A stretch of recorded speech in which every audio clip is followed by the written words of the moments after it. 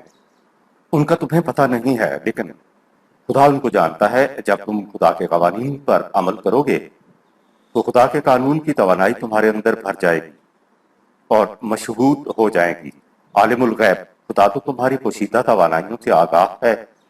قرآن پہ عمل کرو گے تو پھر تم بھی غیب میں پوشیدہ اپنی توانائیوں کو محسوس طور پر دیکھ لو گے۔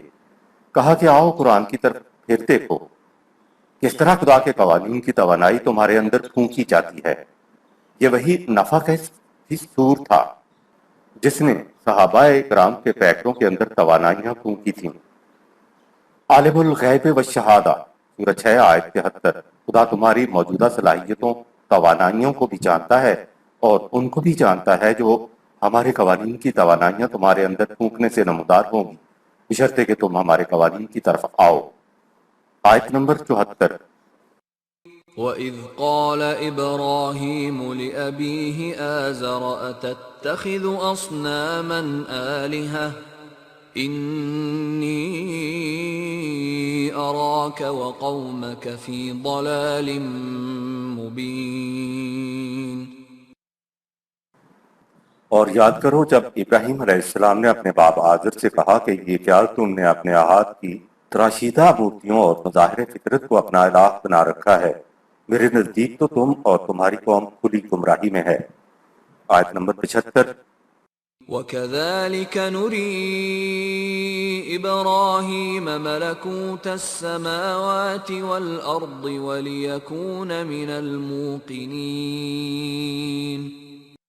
ابراہیم علیہ السلام نے کائناتی نظام کا مشاہدہ کیا جس سے اسے یہ یقین حاصل ہو گیا کہ اس کائنات کی کوئی شے نہ تو اپنے اندر خدا بننے کی قوت رکھتی ہے اور نہ ہی یہاں ایک سے زیادہ ہستیوں کا اقتدار چل سکتا ہے۔ لوگوں کو وحی سمجھانے کے لیے انبیاء کرام کے دلائل و براہین اپنے غور و فکر کا نتیجہ ہوتا تھا۔ نبی کو جو علم بذریعہ وحی دیا جاتا تھا اس میں تو اس کی اپنی فکر و تجربات یا مشاہدات کو کوئی دخل نہیں ہوتا تھا، لیکن وحی کے پیغامات اور اس کے حقائق کو دوسروں کے سامنے پیش کرنے اور لوگوں کو قائل کرنے کے لیے ضروری تھا کہ لوگوں سے دلائل و براہین کی روح سے بات کی جائے۔ ان دلائل کو چھوڑ کر جن کو وحی نے بیان کیا ہوتا تھا، باقی دلائل و براہین نبی کے اپنے غور و فکر، تجربات اور مشاہدات پر مبنی ہوتے تھے۔ اس قسم کے دلائل و براہین نبی کی بشریت کے دائرے میں ہوتے تھے۔ حضرت ابراہیم علیہ السلام نے اپنے والد اور قوم کو جو دلائل و براہین پیش کیے وہ حضرت ابراہیم علیہ السلام کا نظام فلکیات پر اپنے غور و فکر کا نتیجہ تھے۔ کیونکہ حضرت ابراہیم کی صلاحیتیں خدا کی عطا کردہ تھیں، اس لیے خدا نے اپنی طرف منسوب کرتے ہوئے کہا کہ ہم نے ابراہیم علیہ السلام کو کائناتی نظام کا مشاہدہ کرایا۔ حضرت ابراہیم علیہ السلام نے اجرام فلکی کی نقل و حرکت کا غور سے مشاہدہ اور معائنہ خود کیا تھا، اور اس طرح وہ اس قابل ہو گئے کہ پورے عدم و یقین کے ساتھ مخالفین سے بات کر سکیں۔ عربی زبان میں صنم ایک تراشیدہ بت ہی کو نہیں کہتے، بلکہ ہر وہ جاذبیت جو آپ کو صحیح بات سے دوسری طرف لے جائے اسے صنم کہتے ہیں۔ آیت نمبر 76۔ فَلَمَّا جَنَّ عَلَيْهِ اللَّيْلُ رَأَى كَوْكَبًا قَالَ هَذَا رَبِّي فَلَمَّا أَفَلَ قَالَ لَا أُحِبُّ الْآفِلِينَ۔ جب رات چھا گئی تو اس نے ایک تارے کو دیکھا تو ابراہیم نے اپنی قوم کو مخاطب ہو کر کہا، اچھا تم کہتے ہو یہ ہے میرا پروردگار جس کے سامنے مجھے جھکنا چاہیے۔ جب وہ تارا ڈوب گیا تو ابراہیم علیہ السلام نے اپنی قوم سے کہا، جو چیز ابھی چمکتی ہو اور پھر غروب ہو جائے، بھلا ایسی تغیر پذیر چیز بھی پروردگار ہو سکتی ہے؟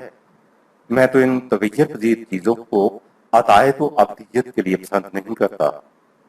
آفل کا مفہوم لا احب الآفلین، آفل کے معنی ہے وہ جو تغیر پذیر ہو، لہٰذا تغیر پذیر شے خدا نہیں ہو سکتی اور نہ ہی کوئی آفل شے خدائی میں شریک ہو سکتی ہے۔ خدا وہی ہو سکتا ہے جو آفل نہ ہو۔ کائنات میں خدا کی ساری مخلوق آفل ہے، اس لیے خدا کے سوا کوئی اللہ نہیں ہو سکتا اور نہ ہی خدا کے اختیار میں کوئی آفل شریک ہو سکتا ہے۔ جس طرح خدا تغیر ناآشنا ہے، اسی طرح اس کے قوانین اور اس کی صفات بھی تغیر ناآشنا ہے۔ کائنات کی کسی شے کو غیر تغیر پذیر سمجھنا بھی شرک ہے۔ بقا صرف خدا اور اس کے قوانین اور اس کی صفات کو ہے۔ باقی تمام اشیاء بشمول انسان کا طبعی جسم اور اس کے خود ساختہ قوانین تغیر پذیر ہیں، بلکہ حیران حالات فنا یا معدوم ہوتے رہتے ہیں۔ انسان کے اندر صرف ایک چیز تغیر ناآشنا ہے اور وہ ہے انسان کی ذات جو اس طبعی کائنات کی شے نہیں ہے۔ ذات کو خدا نے اپنی صفت رحمانیت سے ہر انسان کے اندر نفخ کیا ہے۔ انسانی ذات کی نشو و نما کے لیے خدا نے قرآن بھی اپنی صفت رحمانیت سے عطا کیا ہے۔ جو علم خدا نے دیا ہے اس کے مطابق اتنا تو علم ہے کہ انسانی ذات تغیر ناآشنا ہے، لیکن اس تغیر ناآشنا حالت میں انسانی ذات کب تک رہے گی کچھ معلوم نہیں۔ نظری علماء بات کو صرف نظری طور پر سمجھا سکتے ہیں، اس کے برعکس سائنسدان دکھا بھی سکتے ہیں۔ سمجھانے اور دکھانے میں جو فرق ہے وہ ظاہر ہے۔ قرآن کریم اسی لیے مشاہدات فطرت پر بار بار زور دیتا ہے۔ حضرت ابراہیم علیہ السلام نے سائنٹیفک استدلال اختیار کیا اور قوم کی زبان بند کر دی۔ آیت نمبر 77۔ فلما رأى القمر بازغا قال هذا ربي فلما أفل قال لئن لم يهدني ربي لأكونن من القوم الضالين۔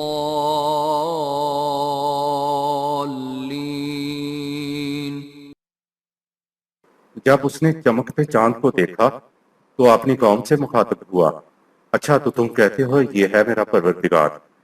پھر جب وہ بھی ڈوب گیا تو اس نے اپنی قوم سے کہا یہ بھی تو تغیر پذیر ہے۔ واقعی اگر میرے نشو و نما دینے والے نے میری رہنمائی حقیقت کی طرف نہ کی ہوتی تو میں بھی تمہاری طرح گمراہ ہو جاتا۔ آیت نمبر 78۔ فلما رأى الشمس بازغة قال هذا ربي هذا أكبر فلما أفلت قال يا قوم إني بريء مما تشركون۔ پھر دن میں جب اس نے چمکتے سورج کو دیکھا تو اپنی قوم سے مخاطب ہوا، تم کہتے ہو یہ ان میں سب سے بڑا ہے، تو یہ میرا رب ہے۔ پھر جب شام کو وہ بھی ڈوب گیا تو اس نے اپنی قوم سے کہا، اے میری قوم کے لوگوں، دیکھو تمہارے پروردگاروں کا کیا حشر ہوا۔ میں تو ان تغیر پذیر چیزوں کی اطاعت یا پرستش سے بری ہوں جن کو تم خدا کا شریک ٹھہراتے ہو۔ آیت نمبر 89۔ إني وجهت وجهي للذي فطر السماوات والأرض حنيفا وما أنا من المشركين۔ اے میری قوم، میں نے تو اپنا رخ بالکل یکسو ہو کر اس تغیر آشنا ہستی کی طرف کر لیا ہے جو اس کائنات کو عدم سے وجود میں لائی ہے، اس لیے میں اس کے اقتدار میں نہ کسی کو شریک کر سکتا ہوں اور نہ کسی کو شریک سمجھ سکتا ہوں۔ یہ میرا دو ٹوک فیصلہ ہے۔ آیت نمبر 80۔ وحاجه قومه قال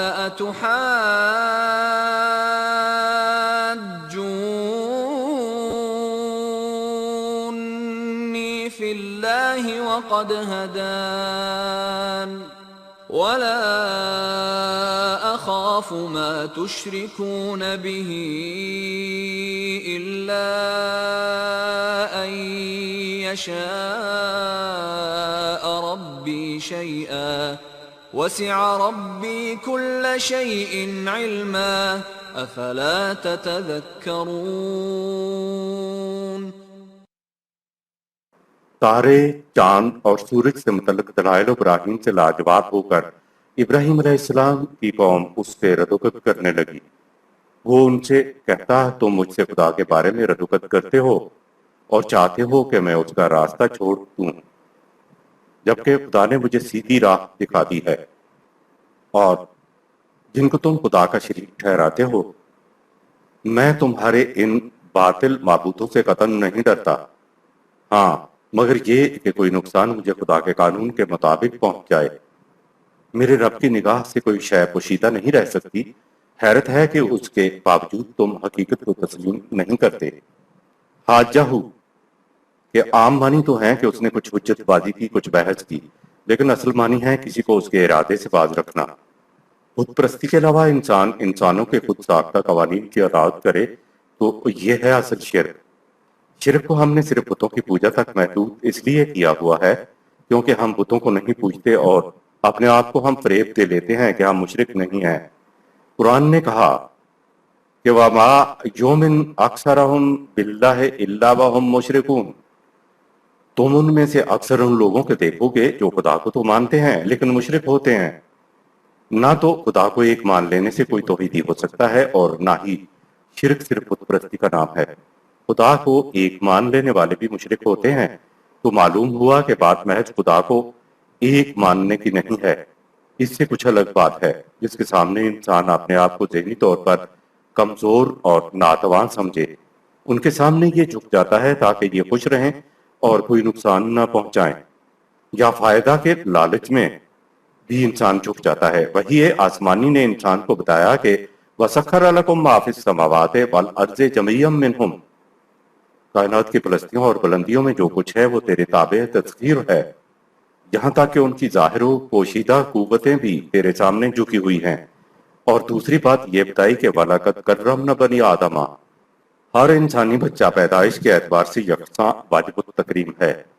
یوں وہی نے انسان کو اس کے مقام سے آگاہ کیا کہ جھکنے کے لیے صرف ایک ہی ہستی رہ جاتی ہے جو تجھ سے بلند ہے، اور وہ ہے اللہ۔ اب اللہ تو ہمارے سامنے نہیں آتا، لہٰذا ہمارا خدا سے اور خدا کا ہم سے تعلق اس کی کتاب کے ذریعے سے ہے، جس میں اس نے زندگی بسر کرنے کے لیے انسانوں کو قوانین دیے ہیں۔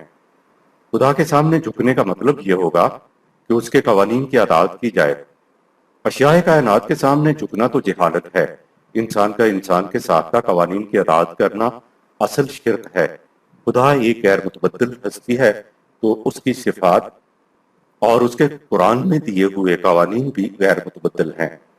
توحید یہ ہے کہ غیر متبدل خدا کو مانا جائے، تو ساتھ ہی اطاعت کے لیے اس کے غیر متبدل قوانین کو بھی مانا جائے، اور اس کے غیر متبدل قوانین کے ساتھ خارج از قرآن انسانوں کے ساختہ قوانین کو ساتھ نہ ملایا جائے، یعنی اطاعت خالصتاً خدا کے قوانین کی جائے۔ دوسرے مقام پہ قرآن نے اور نکھار کے بتا دیا کہ وَمَن لَّمْ يَحْكُم بِمَا أَنزَلَ اللَّهُ فَأُولَٰئِكَ هُمُ الْكَافِرُونَ، سورہ 5 آیت نمبر 44۔ جو بما انزل اللہ کے مطابق حکم نہیں دیتے، فیصلہ نہیں کرتے، حکومت نہیں کرتے، وہ کافر ہیں۔ ایاک نعبد کے معنی ہے کہ ہم تیرے سوا کسی اور کی حکومت، کسی اور کا فیصلہ، کسی اور کا حکم برداشت نہیں کریں گے۔ تو کتنا بڑا یہ انقلابی اعلان ہے۔ عربی قاعدے کی روح سے آیت میں اللہ کا مفہوم وَلَا أَخَافَ مَا تُشْرِكُونَ بِهِ إِلَّا أَن يَشَاءَ رَبِّي شَيْئًا، سورہ 6 آیت 80۔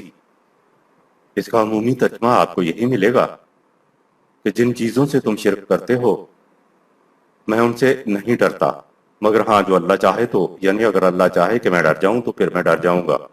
اس آیت میں اللہ آیا ہے، یہ استثناء منقطع ہے۔ اس کے معنی یہ ہیں کہ جو پیچھے کہا جا رہا ہے وہ نہیں، بلکہ یہ بات اور ہے، الگ ہے۔ یہ ہوتا ہے اللہ کا مفہوم۔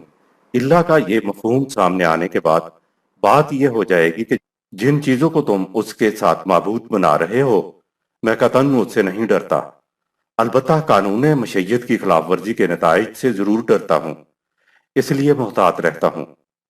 اور پھر کہا افلا تتذکرون، سورہ 6 آیت 80۔ کیا اس پہ غور و فکر کر کے تم بات نہیں سمجھ سکتے ہو کہ ہم کیا کہہ رہے ہیں؟ آیت نمبر 81۔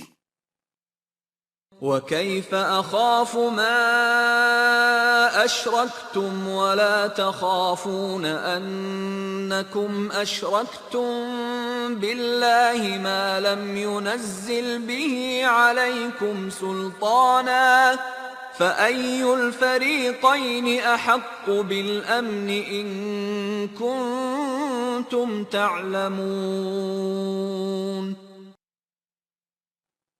اور میں ان چیزوں سے جن کو تم خدا کا شریک ٹھہراتے ہو کیوں ڈروں، جبکہ انہیں کوئی اختیار حاصل نہیں۔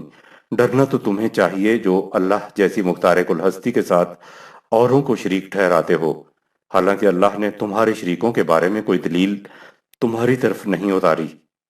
اگر یہ بات تمہاری سمجھ میں آ گئی ہے تو بتاؤ ہم دونوں میں سے امن و اطمینان کا زیادہ حقدار کون ہے، اور کس کو لرزاں و ترساں رہنا چاہیے۔ آیت نمبر 82۔ الذين آمنوا ولم يلبسوا إيمانهم بظلم أولئك لهم الأمن وهم مهتدون۔ جو لوگ قوانین خداوندی کی صداقت پر یقین رکھیں اور قوانین پر عمل کریں اور اپنے ایمان و عمل کو شرک کی آلودگی سے بچائیں تو یہی لوگ ہیں جن کے لیے امن و چین ہے اور یہی سیدھے راستے پر گامزن ہیں۔ آیت نمبر 83۔ وَتِلْكَ حُجَّتُنَا آتَيْنَاهَا إِبْرَاهِيمَ عَلَى قَوْمِهِ نَرْفَعُ دَرَجَاتٍ مَّن نَّشَاءُ إِنَّ رَبَّكَ حَكِيمٌ عَلِيمٌ۔ یہ ہیں وہ قاطع دلائل جو ہم نے ابراہیم کو اس کی قوم کے عقیدہ و مسلک کے خلاف دیے تھے۔ جو شخص بھی آفاق و انس میں غور و فکر کے بعد وحدت خالق اور وحدت قانون کی صداقت کو تسلیم کر لیتا ہے تو ہم اپنے قانون مشیت کے مطابق اسے بلند درجات عطا کرتے ہیں۔ یقیناً تمہارے نشو و نما دینے والے کے درجات بلند کرنے کے فیصلے علم و حکمت پر مبنی ہوتے ہیں۔ حضرت ابراہیم علیہ السلام نے اپنے غور و فکر سے یہ قاطع دلائل قوم کے سامنے پیش کیے، لیکن خدا نے ان دلائل کو اپنی طرف منسوب کیا کیونکہ ایسے دلائل کو کائناتی مشاہدے سے اخذ کرنے اور پیش کرنے کی صلاحیت حضرت ابراہیم علیہ السلام کو خدا نے دی تھی۔ آیت نمبر 84۔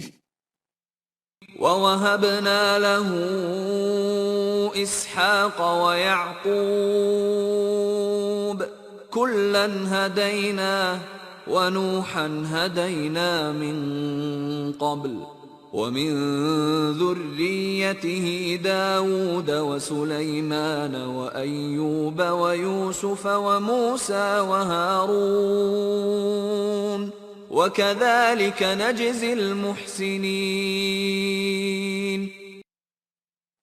اور ہم نے ابراہیم علیہ السلام کو اسحاق علیہ السلام جیسا بیٹا اور یعقوب علیہ السلام جیسا پوتا عطا کیا۔ ان سب کو ہم نے زندگی کی سیدھی راہ دکھا دی تھی، یعنی وہی کامیاب راہ جو اس سے پہلے نوح علیہ السلام کو دکھائی تھی، اور پھر ابراہیم علیہ السلام کی نسل میں داؤد علیہ السلام، سلیمان علیہ السلام، ایوب علیہ السلام، یوسف علیہ السلام، موسیٰ علیہ السلام اور ہارون علیہ السلام کو دکھائی تھی۔ یوں ہم ان لوگوں کی محنت کو بارآور کرتے ہیں جو حسن کارانہ انداز سے زندگی بسر کریں۔ آیت نمبر 85۔ وَزَكَرِيَّا وَيَحْيَا وَعِيسَى وَإِلْيَاسَ كُلٌّ مِّنَ الصَّالِحِينَ۔ انہی میں زکریا علیہ السلام، یحییٰ علیہ السلام، عیسیٰ علیہ السلام اور الیاس علیہ السلام کا بھی شمار ہے، یہ سب صالحین میں سے تھے۔ آیت نمبر 86۔ وَإِسْمَاعِيلَ وَالْيَسَعَ وَيُونُسَ وَلُوطًا وَكُلًّا فَضَّلْنَا عَلَى الْعَالَمِينَ۔ اور اسماعیل علیہ السلام، الیسع علیہ السلام، یونس علیہ السلام اور لوط علیہ السلام بھی اس زمرے میں شامل تھے۔ ان سب کو زندگی کی خوشگواریوں میں اپنے دور کی اقوام عالم پر فضیلت عطا کی تھی۔ آیت نمبر 87۔ وَمِنْ آبَائِهِمْ وَذُرِّيَّاتِهِمْ وَإِخْوَانِهِمْ وَاجْتَبَيْنَاهُمْ وَهَدَيْنَاهُمْ إِلَى صِرَاطٍ مُسْتَقِيمٍ۔ اور ان کے آباء و اجداد اور ان کی نسل اور ان کے بھائی بندوں میں سے بھی ہم نے ہدایت یافتہ بنائے، ہم نے بہت سو کو برگزیدہ کیا اور زندگی کی توازن بدوش سیدھی راہ پر چلایا۔ وَاجْتَبَيْنَاهُمْ، اجتباء کے لفظ سے مراد نبوت نہیں ہے بلکہ مراد ہے برگزیدگی، اور ہر نیک عمل انسان برگزیدہ ہوتا ہے، جیسے کہ خدا نے مومنین کو برگزیدگی عطا کی۔ سورہ 22 آیت 78۔ تو انبیاء اکرام کے آباء و اجداد، نسل یا بھائی بندوں میں سے ہر ایک کو نبوت نہیں ملی تھی، یہ ضرور ہے کہ ان میں سے بعض کو نبوت بھی عطا کی تھی اور باقی جو قوانین خداوندی پر عمل کرنے والے تھے ان کو برگزیدگی عطا ہوئی۔ آیت نمبر 88۔ ذَلِكَ هُدَى اللَّهِ يَهْدِي بِهِ مَن يشاء من عباده وَلَوْ أَشْرَكُوا لَحَبِطَ عَنْهُمْ مَا كَانُوا يَعْمَلُونَ۔ یہ خدا کی طرف سے عطا کردہ رہنمائی ہے جس کو ہر وہ شخص جو صحیح راستے پر چلنا چاہے صحیح راستے کا پتہ و نشان پا لیتا ہے، لیکن اگر لوگ اس رہنمائی کے ساتھ دوسری رہنمائی اور دیگر راستوں کو بھی ساتھ ملا لیں یعنی شرک کے مرتکب ہوں تو ان کی محنت رائے گاں ہو جائے گی۔ آیت نمبر 99۔ أولئك الذين آتيناهم الكتاب والحكم والنبوة فإن يكفر بها هؤلاء فقد وكلنا بها قوما ليسوا بها بكافرين۔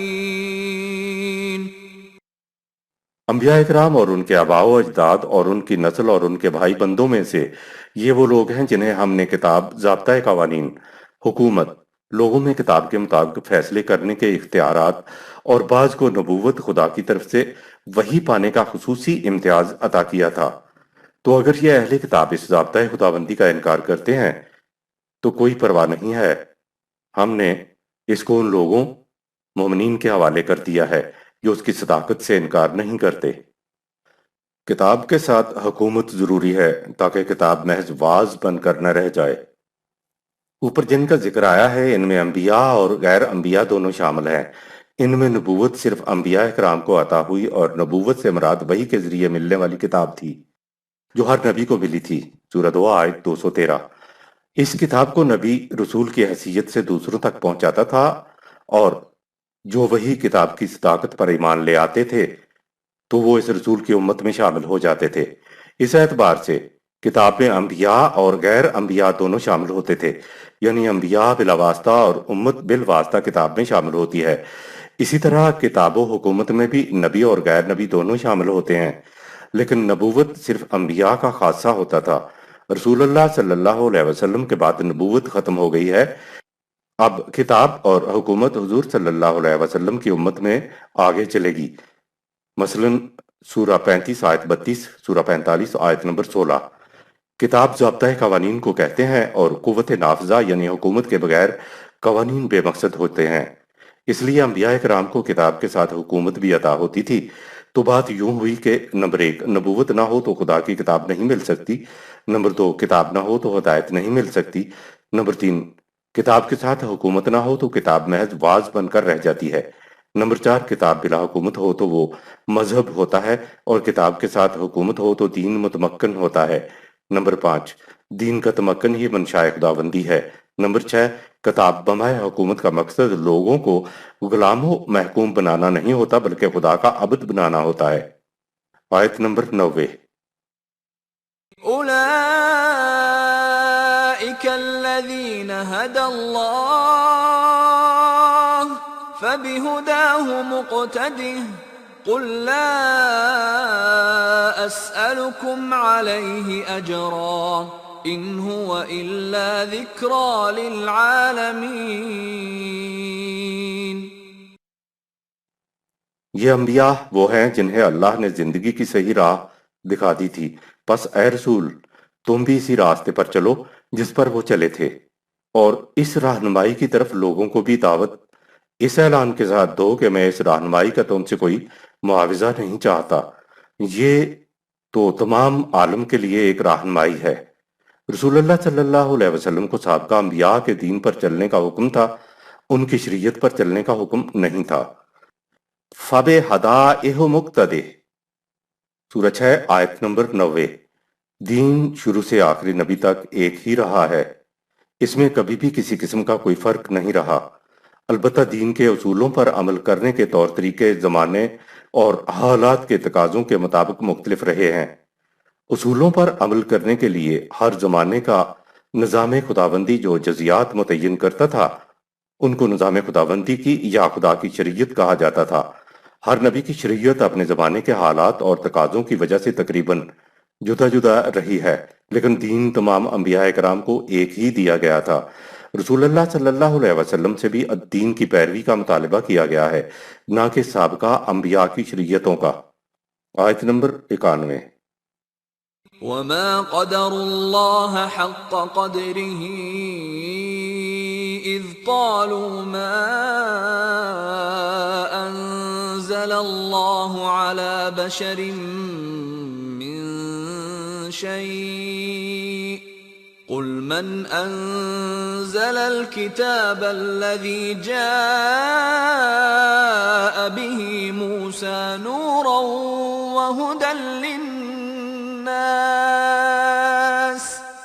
تجعلونه قراطيس تبدونها وتخفون كثيرا وعلمتم ما لم تعلموا أنتم ولا آباؤكم قل الله ثم ذرهم في خوضهم يلعبون۔ خدا کی قرآنی صفات سامنے نہ ہونے کی وجہ سے انہوں نے خدا کی صحیح قدر نہیں پہچانی۔ اس وجہ سے انہوں نے یہ تک کہہ دیا کہ اللہ نے بھلا کبھی کسی بشر پر کوئی رہنمائی اتاری ہے؟ ان سے پوچھو، لوگوں کو ہدایت اور حقائق پر مبنی روشنی دینے والی کتاب موسیٰ علیہ السلام پر کس نے اتاری تھی؟ موسیٰ علیہ السلام بھی تو عام انسان تھا۔ تم نے اس کتاب کو ٹکڑوں میں تقسیم کر دیا اور اب تم اپنی مصلحتوں کے مطابق اس کے تھوڑے حصے کو ظاہر کرتے ہو اور زیادہ حصے کو چھپا کر رکھتے ہو، حالانکہ اس کتاب میں ان امور کا علم دیا گیا تھا جنہیں نہ تم جانتے تھے اور نہ تمہارے آباء و اجداد ہی جانتے تھے۔ ان سے کہہ دو موسیٰ علیہ السلام پر وہ کتاب خدا نے ہی اتاری تھی۔ نہیں مانتے تو انہیں چھوڑ دو کہ یہ اپنی لغویات سے کھیلتے رہیں۔ کتاب کو ٹکڑوں میں تقسیم کرنا، اسے ورق کرنے کا مطلب یہ ہے کہ کتاب کے جو حصے دل چاہے ظاہر کریں اور جن کے بارے میں مصلحت یہ ہو کہ چھپا لیا جائے تو اس کو چھپا لیا جائے۔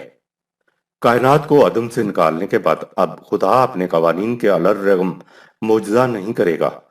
خدا کا ایک عالم امر ہے جس میں وہ کسی قاعدہ اور قانون کا پابند نہیں ہے۔ وہاں خدا کن یعنی ارادہ کرتا ہے۔ اس کا دوسرا عالم ہے عالم خلق۔ اس عالم میں خدا کا ارادہ وقوع پذیر ہونا شروع ہو جاتا ہے، لیکن ارادے کو عالم خلق میں بھیجنے سے پہلے خدا اپنے ارادے سے متعلق اپنے عالم امر میں قوانین متعین کر دیتا ہے، جس کے مطابق خدا کا ارادہ طبعی قوانین کی روح سے پروان چڑھتا ہے۔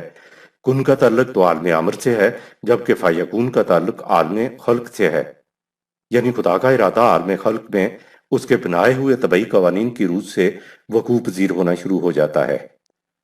خدا کا طریق تخلیق یہ ہے کہ وہ عالم امر میں ایک اسکیم بناتا ہے، پھر وہ اسکیم عالم خلق میں ایک پست ترین نقطہ سے خدا کے قوانین کے مطابق نشو و نما پاتی ہوئی اپنے اس تکمیلی نقطہ کی طرف ابھرتی ہے جو عالم امر میں اس کے لیے پہلے سے طے کیا جا چکا تھا۔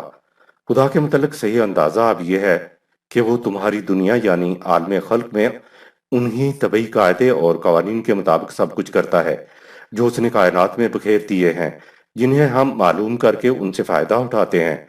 اب خدا اپنے بنائے ہوئے قوانین کے خلاف کچھ نہیں کرے گا۔ اسی کو کہیں کہا کہ تم میرے قوانین کلمات میں کبھی تغیر و تبدل نہ دیکھو گے، اور کہیں کہا کہ تم میری سنت قانون کی نتیجہ خیزی میں کوئی تغیر و تبدل نہ دیکھو گے۔ گویا عالم امر میں خدا کا جو ارادہ تھا وہ عالم خلق میں آ کر خدا کے اپنے ہی بنائے ہوئے قوانین میں ڈھل گیا ہے۔ اب کائنات میں نہ تو کوئی بات خلاف فطرت ہوگی نہ فوق البشر ہوگی۔ یہ ہے خدا کے متعلق صحیح انداز جو قرآن دیتا ہے۔ اگر کہا جائے کہ خدا عالم خلق میں کسی قاعدہ و قانون کی پرواہ نہیں کرتا، اس کے جی میں جو آئے کرتا ہے، تو خدا کے متعلق یہ اندازہ غلط ہے۔ خدا کے متعلق صحیح یا غلط اندازوں کا خدا پر تو کوئی اثر نہیں پڑتا، لیکن اس کا صحیح یا غلط اثر انسانوں کی زندگی پر پڑتا ہے۔ لہٰذا خدا کے متعلق صحیح تصور یہ ہے کہ خدا اپنے بنائے ہوئے طبعی اور اخلاقی قوانین کی خلاف ورزی نہیں کرتا۔ جو کچھ وہ عالم خلق میں کرتا ہے وہ اپنے بنائے ہوئے قوانین کی روح سے کرتا ہے، یہاں تک کہ خدا نے اپنا کوئی رسول بھی سپر نیچرل، فوق الفطرت، فوق البشر نہیں بھیجا۔ انسان اپنے ذہن سے خدا کے متعلق یا اس کی صفات کے بارے میں سوچ بھی نہیں سکتا۔ اگر سوچے گا تو وہ غلط ہوگا۔ یہی وجہ ہے کہ خدا نے اپنا تعارف اپنی صفات کے ذریعے خود ہی کرا دیا۔ جو کچھ قرآن خدا اور اس کے صفات کے بارے میں بتاتا ہے صرف وہ تصور خدا کے بارے میں صحیح تصور ہوگا۔ طبعی کائنات میں اور انسانی کائنات میں خدا کا صحیح تصور یہ ہے کہ یہاں وہ کوئی چیز خلاف فطرت یعنی آپ نے ہی بنائے ہوئے قانون کی خلاف ورزی نہیں کرتا۔ اس لیے جو لوگ کہتے ہیں کہ خدا نے عام انسانوں جیسا رسول کیوں بھیج دیا، کچھ فوق البشر اور فوق الفطرت ہونا چاہیے تھا، تو وما قدر اللہ حق کا قدر ہی، سورہ 6 آیت 91، انہوں نے خدا کے متعلق صحیح اندازہ ہی نہیں لگایا۔ عالم عدم کو ماورائے فطرت کہنا درست نہیں ہے۔ قرآن نے خدا کے دو عالم کو الگ الگ کیا ہے۔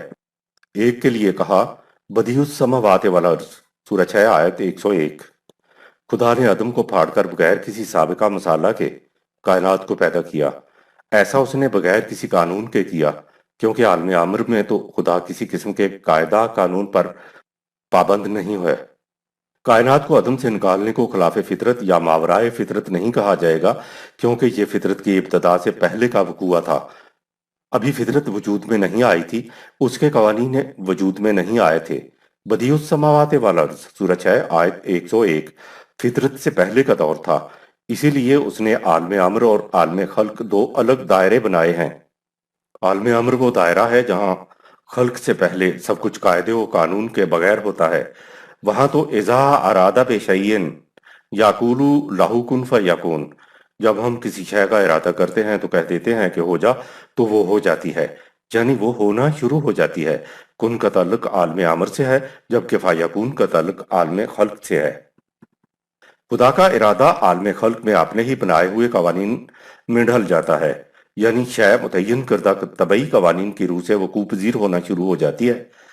یہاں تک عالم امر کا تعلق ہے تو وہاں تھا بدیع السماوات والارض، سورہ 6 آیت 101، لیکن عالم خلق کے لیے کہا کہ انا یکون لہ ولد ولکم تکن لہ صاحبۃ، میرا بیٹا کس طرح سے ہو سکتا ہے جبکہ میری تو بیوی ہی نہیں ہے، سورہ 6 آیت 101، یعنی اولاد طبعی قانون کے مطابق عورت اور مرد کے اختلاط سے ہوگی، جس کے ہم پابند ہیں۔ یہ کہہ کر خدا نے بتا دیا کہ عالم خلق میں ہم اپنے بنائے ہوئے قانون کی خلاف ورزی نہیں کرتے۔ آیت نمبر 92، وَهَذَا كِتَابٌ أَنزَلْنَاهُ مُبَارَكٌ مُصَدِّقُ الَّذِي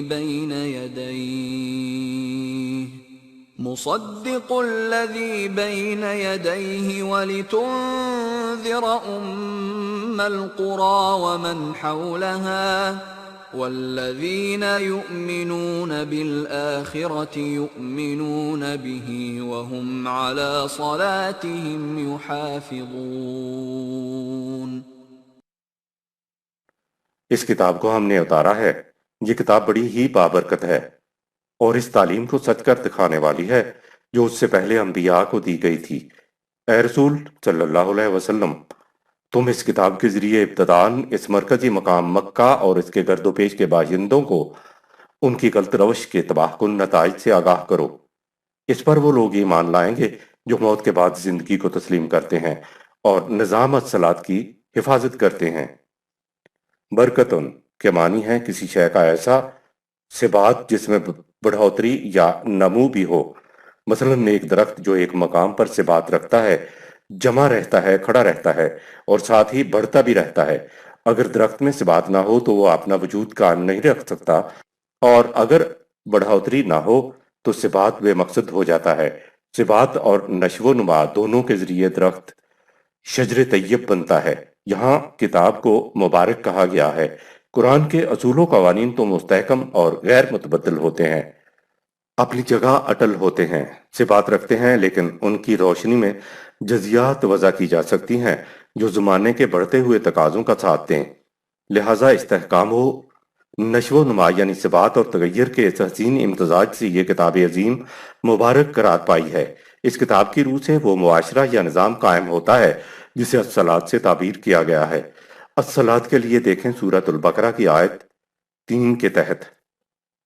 آیت نمبر 93، وَمَنْ أَظْلَمُ مِمَّنِ افْتَرَى عَلَى اللَّهِ كَذِبًا أَوْ قَالَ أُوحِيَ إِلَيَّ وَلَمْ يُوحَ إِلَيْهِ شَيْءٌ وَمَنْ قَالَ سَأُنْزِلُ مِثْلَ مَا أَنزَلَ اللَّهُ وَلَوْ تَرَىٰ إِذِ الظَّالِمُونَ فِي غَمَرَاتِ الْمَوْتِ وَالْمَلَائِكَةُ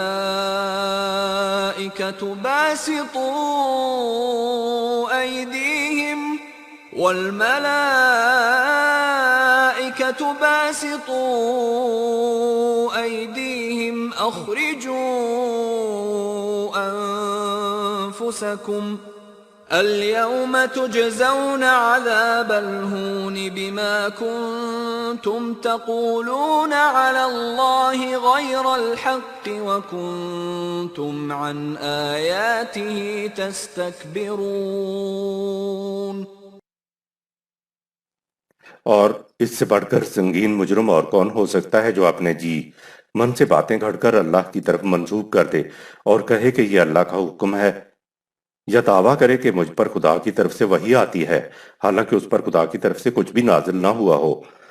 اور اس سے زیادہ سنگین مجرم اور کون ہو سکتا ہے جو دعویٰ کرے کہ جیسا کلام رہنمائی خدا نے نازل کی ہے اس جیسا میں بھی دے سکتا ہوں۔ کاش اے مخاطب تو اس منظر کو دیکھ سکتا جب حق کو باطل کے تصادم کے وقت یہ لوگ میدان جنگ میں دم توڑ رہے ہوں گے اور ہماری کائناتی قوتیں ملائکہ یہ کہتے ہوئے ان پر مسلط ہو رہی ہوں گی کہ اپنی میں تکبر کو باہر نکالو، آج تمہیں شکست ہوگی، رسوا کن سزا ملے گی، کیونکہ تم خدا کے خلاف ناحق تہمت باندھتے تھے اور تکبرانہ انداز میں قوانین خداوندی سے روگردانی کرتے تھے۔ اوقالا اوہے یا الیہ ولم یوہا الیہ شیئن، سورہ 6 آیت نمبر 93۔ یا دعویٰ کرے کہ مجھ پر خدا کی طرف سے وحی آتی ہے جبکہ اس پر خدا کی طرف سے کچھ بھی نازل نہ ہوا ہو۔ عربی زبان میں گرامر کی روح سے لم عام طور پر وہاں آتا ہے جہاں کوئی چیز ہو نہ سکتی ہو۔ یہ بھی ختم نبوت کی دلیل ہے کہ اب کوئی نبی نہیں آئے گا۔ علم کے حصول کے دو ہی طریقے ہیں، ایک طریقہ تو یہ کہ انسان غور و فکر سے اپنے تجربے اور مشاہدے سے علم حاصل کرتا ہے، یہ علم بذریعہ عقل ہے۔ دوسرا علم انبیاء کرام کو براہ راست خدا کی طرف سے وحی کے ذریعے ملتا تھا۔ اب اگر کوئی براہ راست علم مثلا الہام وغیرہ کا دعویٰ کرتا ہے تو یہ ختم نبوت کو توڑنے کے مرادف ہے۔ نظام خداوندی کے اخذ کردہ احکام خدا کے احکام اور شریعت ہوتے ہیں، لیکن یہ قابل تغیر ہوتے ہیں۔ اللہ کا حکم یا اللہ کی وحی تو وہی ہے جو عربی مبین میں قرآن کے اندر محفوظ ہے۔ اس کے علاوہ جو بھی خدا کی طرف سے اسلام کی طرف یا قرآن کی طرف منسوب کر کے کہا جائے گا تو وہ نہ تو اللہ کا حکم ہوگا نہ ہی وہ اللہ کی وحی ہوگی، یہاں تک کہ بڑے سے بڑے مفسر قرآن کی بات بھی اللہ کا حکم یا اللہ کی وحی نہیں ہوگی۔ قرآن سے اخذ کردہ رائے کو زیادہ سے زیادہ اخذ کرنے والے کی ذاتی رائے کہا جا سکتا ہے، جس کی حیثیت قرآن کی طرح غیر متبدل نہیں ہوگی۔ دوسرے مفسروں کو پورا حق ہوگا کہ وہ پہلے مفسر سے ہٹ کر اپنے رائے رکھیں، لیکن ان کی آراء بھی نہ تو قرآن ہوگی اور نہ اللہ کا حکم ہوگا اور نہ یہ غیر متبدل ہوگی۔ یہ حق صرف نظام خداوندی کا ہے کہ وہ قرآن کی حدود میں رہتے ہوئے باہمی مشاورت سے اصول و قانون کی جزیات متعین کر کے اپنی رائے کو قرآن یا خدا کا حکم کہے، لیکن نظام خداوندی کی رائے بھی قیامت تک کے لیے غیر متبدل نہ ہوگی۔ دوسرے زمانے کا نظام خداوندی قرآن کے حدود میں رہتے ہوئے باہمی مشاورت سے اپنے سے پہلے نظام سے مختلف جزیات متعین کر سکتا ہے۔ نظام خداوندی قرآن کریم کی حدود کے اندر رہتے ہوئے قرآنی اصول و قانون پر پیرا ہونے کے لیے جو جزیات بائی لاز متعین کرے گا اس کو خدا کی شریعت کہا جائے گا، خدا کا حکم کہا جائے گا، قرآن کا حکم کہا جائے گا، لیکن یہ بھی غیر متبدل نہیں ہوں گے۔ دوسرے دور کا نظام خداوندی پہلے شریعت میں اپنے دور کے تقاضوں کے مطابق قرآن کی حدود میں رہتے ہوئے اس میں ترمیم کر سکے گا۔ صرف نظام خداوندی اپنے متعین کردہ جزیات کو اللہ کا حکم یا اللہ کی شریعت کہہ سکتا ہے۔ نظام خداوندی کی غیر موجودگی میں علماء کرام کو احتیاط سے کام لینا چاہیے، انہیں قرآن کے اپنے اخذ کو اللہ کا حکم، اسلام کا حکم یا قرآن کا حکم نہیں کہنا چاہیے۔ زیادہ سے زیادہ وہ یہ کہہ سکتے ہیں ہماری بصیرت نے ہمیں یہ سمجھایا ہے اور ہماری رائے تغیر نا آشنا نہیں ہے۔ علماء کرام اگر کچھ کر سکتے ہیں تو دین اللہ سے متعلق خارج از قرآن مواد کو ایک طرف رکھ کر قرآنی نظام قائم کرنے کی طرف آگے بڑھیں۔ ہم جو یہ تفسیر القرآن بالقرآن یعنی قرآن کی قرآن سے تفسیر پیش کر رہے ہیں یہ کوئی حرف آخر نہیں ہے، یہ تفسیر ہم اس نقطۂ نظر کے تحت پیش کر رہے ہیں کہ اسلام مذہب نہیں بلکہ دین ہے جسے قائم کرنے کا فریضہ انسانوں پر عائد ہوتا ہے۔ جن لوگوں کو ہماری اور رائے ہمارے دلائل اپیل کریں ان کا فرض ہے کہ وہ قرآنی نظام کے قیام کے لیے کوشش کریں، لیکن اگر یہ ممکن نہ ہو تو کم از کم اپنے دل میں قرآنی نظام کے قیام کی تڑپ کو زندہ رکھیں اور اسلام کو چند رسومات کی ادائیگی تک محدود رکھنے کی بجائے اس کو پورا انسانی زندگی پر محیط سمجھیں۔ جو لوگ ہماری رائے سے متفق نہ ہوں ان پر ہم اپنی رائے کو تھوپنے کے قائل نہیں ہیں۔ جو لوگ اپنی رائے کو اللہ کا حکم، اسلام کا حکم یا اللہ کی شریعت کہتے ہیں انہیں اس آیت کو پیش نظر رکھنا چاہیے۔ نظام خداوندی ہوگا تو اللہ کا حکم، اللہ کی شریعت بھی ہمیں صحیح اور حتمی طور پر معلوم ہو سکے گی۔ آیت نمبر 94۔ وَلَقَدْ جِئْتُمُونَا فُرَادَى كَمَا خَلَقْنَاكُمْ أَوَّلَ مَرَّةٍ وَتَرَكْتُم مَّا خَوَّلْنَاكُمْ وَرَاءَ ظُهُورِكُمْ وَمَا نَرَىٰ مَعَكُمْ شُفَعَاءَكُمُ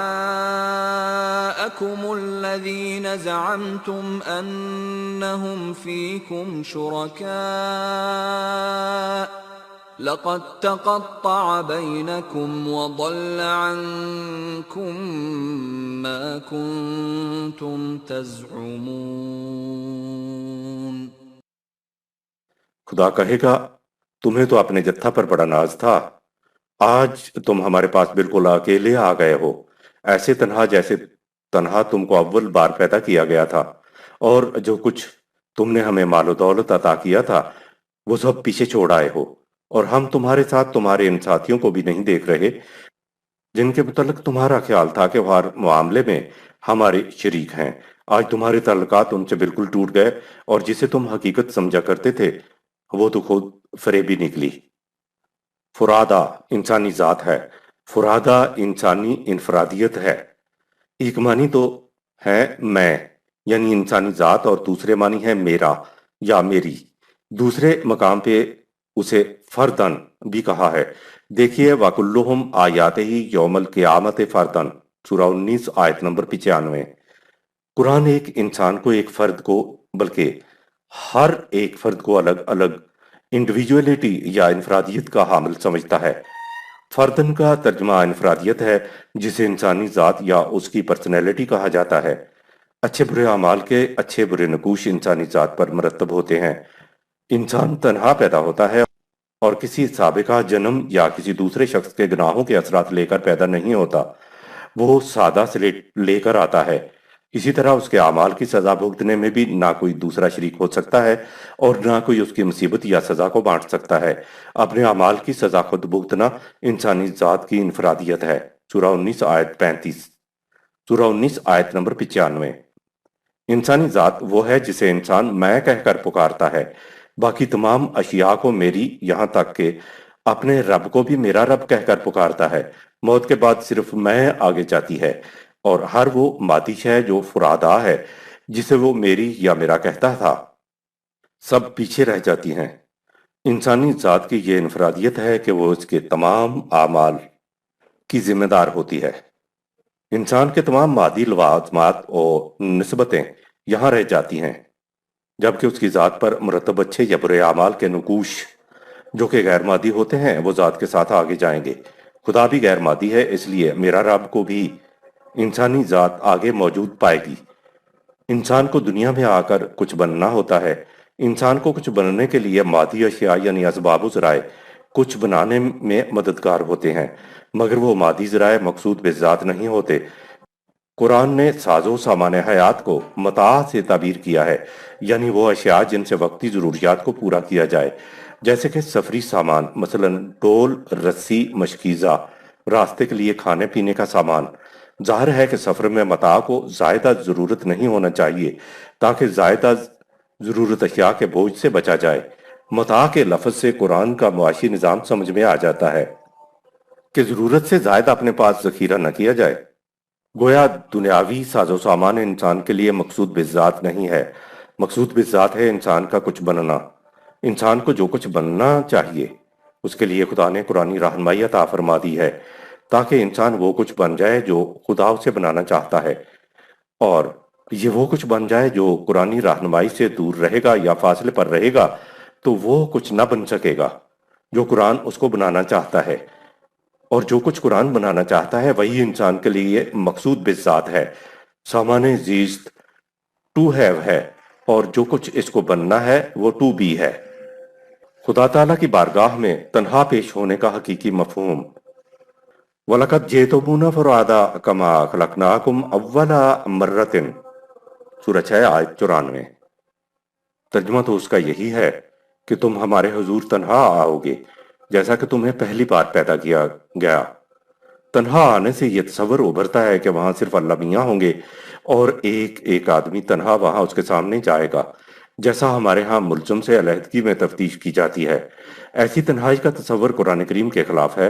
بات اگر یہی ہو کہ میں ہوں اور وہاں صرف خدا ہو، کوئی اور وہاں نہ سننے والا ہو، نہ دیکھنے والا، نہ جاننے والا کہ میں نے کیا کیا، اور خدا اس قسم کا کہ جو دل میں گزرنے والے خیالات سے بھی واقف ہے۔ اگر تصور یہ ہے کہ سارا معاملہ تنہائی میں اور خلوت میں ہونا ہے تو یہ بات نہیں ہے۔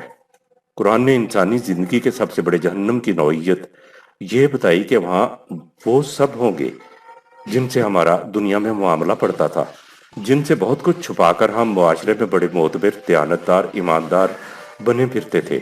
وہ بھی ہوں گے جن کے ساتھ ہم دوستی کا دم بھرتے تھے لیکن اندر سے ان کی جڑیں کاٹتے تھے۔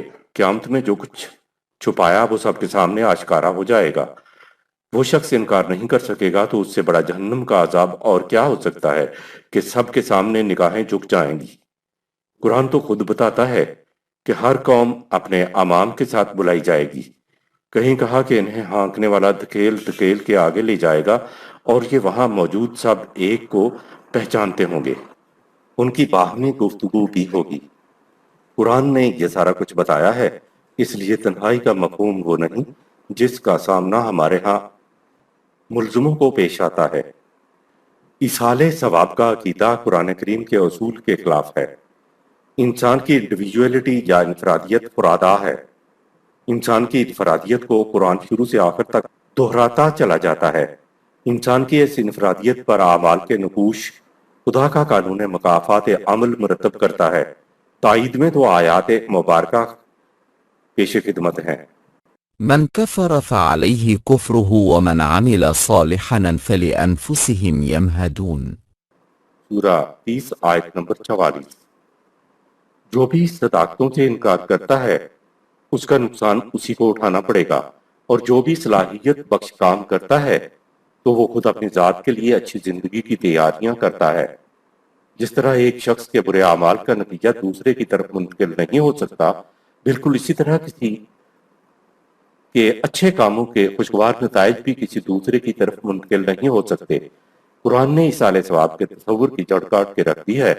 ایصال ثواب کا تصور قرآن کے اس تصور کے خلاف ہے کہ جو بھی صداقتوں سے انکار کرتا ہے اس کا نقصان اسی کو اٹھانا پڑے گا، اور جو بھی صلاحیت بخش کام کرتا ہے تو وہ خود اپنی ذات کے لیے اچھی زندگی کی تیاریاں کرتا ہے۔ سورہ 30 آیت 44۔ دوسرے مقام پہ ہے کہ من عمل صالحا فلنفسه ومن أساء فعليها۔ سورہ 41 آیت 46۔ جو بھی نیک کام کرتا ہے وہ اپنی ذات کے لیے کرتا ہے، اور جو برا کام کرتا ہے اس کا نقصان بھی اسی کو بھگتنا ہوتا ہے۔ ہمارے ہاں صدقہ کفارہ ہی کی بگڑی ہوئی شکل اختیار کر گیا ہے۔ یہ بھی قرآن میں ذکر انسانی انفرادیت کے خلاف ہے۔ آگے ہے وما ربك بظلام للعبيد۔ سورہ 41 آیت 46۔ خدا اپنے بندوں پر ظلم نہیں کیا کرتا کہ کرے کوئی اور بھرے کوئی۔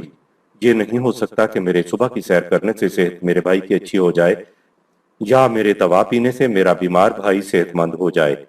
انسانی ذات کے لیے قرآن نے انفسہم کہا ہے، یعنی انسان کی پرسنالٹی، ذات، اس کا سیلف۔